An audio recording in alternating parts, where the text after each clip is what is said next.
Befriend Me by Sheila M. Averbuch. Chapter 1. I'm beyond hangry by the time I make it upstairs to the weird apartment in its little kitchen. The high school lets out before we do, so my brother's already there, wolfing down cereal, hairy legs stretched out so I can't get by. I drop my phone on the table and pick up the box of Honey Crunch hoops. Empty. Michael! Michael! He pulls away one ear of his headphones. You talking to me? I just opened this! My voice is a screech, which isn't me, but I'm feeling less like me every second. Michael shrugs, like this is beyond his control, and keeps munching. He's never not eating, I swear. He's grown taller since we got to America, and it's only been a month. I hurl the box to the floor and stomp it for the recycling. The smiley Honey Crunch frog crumples and the cardboard pops. I imagine it's Zara Tucci's face. Okay, I'm sensing some strong feelings about this. Michael pulls off his headphones and calls over his shoulder. Jeeves, put Honey Crunch hoops on my shopping list. A disc glows blue on the windowsill. Sure, chimes a robotic voice. I've added Honey Crunch hoops to your shopping list. Michael picks up the battered box and drops it into the recycling. Middle school problems, perchance. He's being nice, but I hate the world. I fling open the monster fridge, oversized like everything else in this country, and glare at the shelves of strange food. My eyes hunt for something I know from home, some batch bread or Irish cheddar. I would kill for a proper cheese toastie, but have to settle for applesauce. Chill, Roshin. Seriously, is this about the cereal? I could sick some up for you like a penguin. Michael gurgles retching noises, and I can't help smiling. He flashes me a grin, and his freckles wrinkle. Michael can rock pale and freckled. His hair isn't the frantic red I've been cursed with either, more chestnut. People love him here. I did text you to pick up more in fairness. I guess you didn't see your phone. My phone hums and skitters across the table between us, a grating buzz. 4 notifications. 5. Then so many altogether, it's an unbroken zuzz. My stomach falls away. Now that the anger has cooled some, I'm wondering, did I do the right thing? Maybe not. Probably not. Michael leans in and glances at the alerts. Who's Zara XXOO? I yank it away before he can see what they're saying. A friend? I snort into my applesauce. God almighty, someone take me back in time to when I didn't know who Zara was. I can still see myself on top of the world saying goodbye to everyone in Dublin. Mom asked me if I was sad about leaving my friends, but this was what I'd always wanted, to go to the States. Even when Dad hugged us goodbye at the airport, it was only a flash of sadness. The rest was pure excitement. Well, no amount of smiley American TV prepared me for the snake pit of Eastboro Middle. Zara wasn't the only one to mock my accent and clothes, but she was first. It's still bizarre to me that no one wears uniforms and that school clothes are a thing. Mom's taking me shopping in Boston as soon as she can get a Saturday off from her new job. Until then, I'm surviving on a couple of emergency outfits from Target, which I wear a lot. Like, a lot. Zara loves this. Every lunchtime, she sends me a DM on TalkTalk, a picture she's taken of me, circling my hoodie or leggings, question marks drawn all over it. Is this the same thing you wore Monday? Maybe in Ireland people don't change their clothes, but here, it's gross. Today, though, Zara changed things up. Instead of a DM, she mocked me in front of everyone, and I sort of snapped. 35 days straight of her rubbish. Am I supposed to take that and say nothing? Michael's waiting for me to tell him who Zara is. He keeps saying I can make friends if I try harder. But I'm not him. My brother is like a log fire everyone wants to be near. I'm more smoke and ash. At least, that's how it seems here. Zara Tucci. I push away the rest of the applesauce. An idiot. Michael nods and grips the headphones at his neck, ready to disappear back to his tunes and homework. Anything I can do. He calls to the windowsill, putting on an epic movie trailer voice. Jeeves, destroy Zara Tucci. Jeeves apologizes that he doesn't know how to do this yet. I laugh, like Michael knew I would. He smiles and heads down the hall, nearly crashing into one of the sloped ceilings. Our flat is the top floor of a Victorian mansion. Some of the ceilings are slanted nearly to the floor, and there's a mothball smell everywhere, though Mum thinks it could be mouse poison. Brilliant. If I had to brainstorm the least homey home, this would be it. But Michael loves the American weirdness. From day one, he was messing with the ice maker and throwing eggshells and banana skins into the garbage disposal just to hear it scream. He calls back to me from down the hall. Mom texted to say don't forget Whole Foods. Why can't you do it? I yell. But I know why. Studying for SATs. His excuse for everything.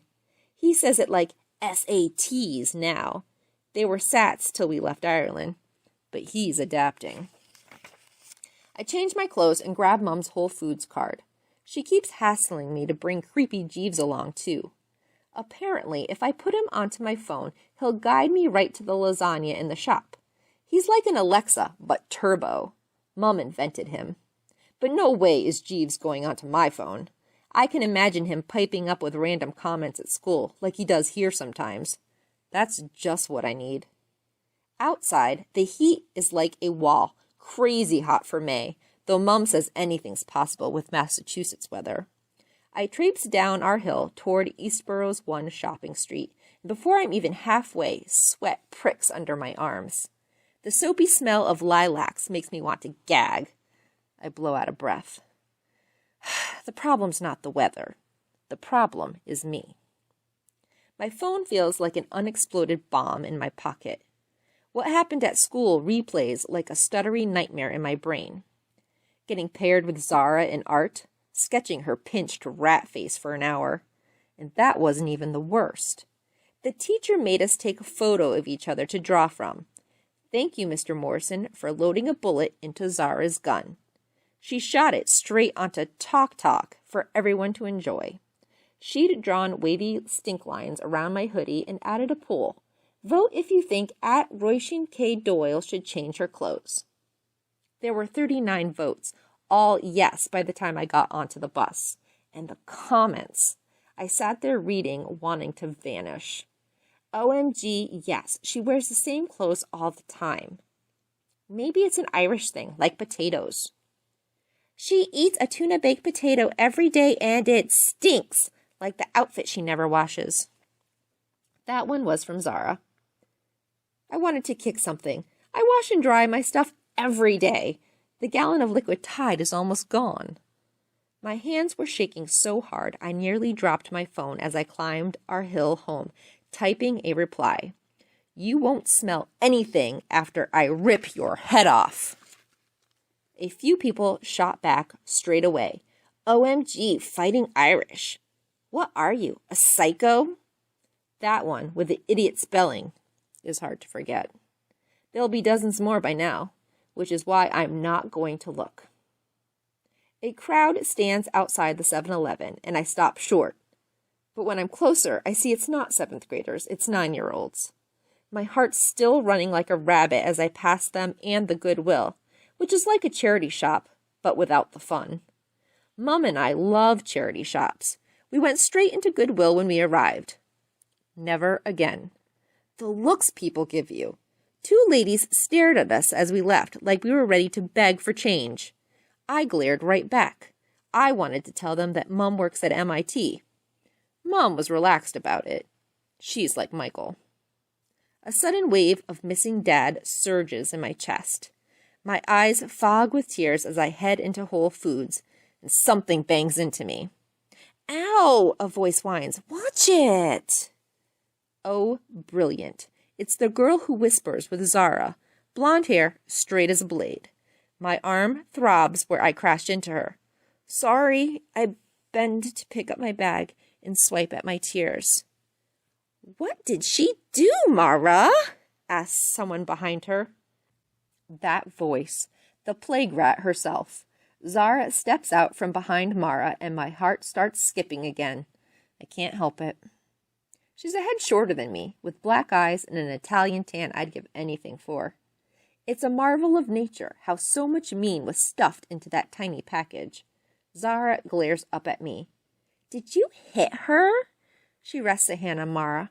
Are you okay? Mara rubs her shoulder like I dislocated it. I guess it is possible I hurt her. Swimming's given me strong arms, and she's mostly bone. I had something in my eye and I didn't see her. I said sorry. Zara opens her mouth like she's going to make a thing of this, but just hooks her arm through Mara's like she's tugging her close for protection. I saw what you said on my post, you psycho, she hisses. Who knew you were so violent? I walk off to find Mum's lasagna, leaving them by the gallons of apple juice stacked to the ceiling. The post was a joke, Zara calls, loud enough for everyone in the place to hear. That's a thing we have in America. My jaw clenches so hard my teeth ache. I will the tower of juice to topple on her. But nothing happens. I grab a container of stew. Not what Mom wanted. But I don't care. My eyes sting and there's a weight in my throat. I'm not going to cry. I just want to get out of here. But at the self-checkouts, the stupid till won't read Mum's card. You all set? A plump guy in a long apron and Whole Foods cap has appeared beside me. His name tag says Dion, assistant manager. He's barely older than Michael, maybe 18, with a hopeful fluff of mustache. He boops his card and tries again, and now I look like I've stolen the stew because I have to haul it out of the bag. My neck burns as a blush creeps up my chin. I become a huge flaming freckle when I'm embarrassed. Register's not working so good today. Sorry. Dion looked at their error message. Oh, card decline. You got another one? I don't. Sorry. I feel the pathetic urge to tell Dion everything. I think he clocks that I'm holding back tears. Heads turn from the other checkouts, looking at the girl who can't pay. I will utterly die if the Devil twins are watching all this. But they've vanished, thankfully. Hey, are you Irish? Dion's round face breaks into a grin. Man, I love Ireland. I want to go. You know what? Beef stew's on the house. I try to thank him, but the tears are right there. All I can manage is a nod. I rush through the sliding doors, back out to the choking heat. I'm still blinking in the hot glare when something lands with a whump in front of me. A Goodwill bag. A tangle of giggles and hushed voices comes from off to my left. Zara with some other Egypts. My stomach tightens. They've bought me a bag of clothes from the Goodwill. Now you can change your outfit, Zara shrieks. She sits on a wall with Mara and some other randos. Whoever they are, she's trying to impress them. I kick the bag away and it splits. Looks like a green hoodie. Wrong color? Sorry, Zara lilts, trying to mimic my accent. Mara hoots, laughing. I stride by them past the 7-Eleven toward our hill. Pounding footsteps catch up to me. One of them is following me. I wheel around to face them, fist raised. Are you okay, Royshin? My hand falls to my side. It's not Zara or Mara. It's Lily. Hi, you've just listened to the first chapter of Friend Me by Elizabeth M. Averbuch. Roisin is having a hard time adjusting from her move from Ireland to Massachusetts. She hasn't made a single friend, and she's living under the constant abuse of a girl named Zara who's bullying her both in person and online.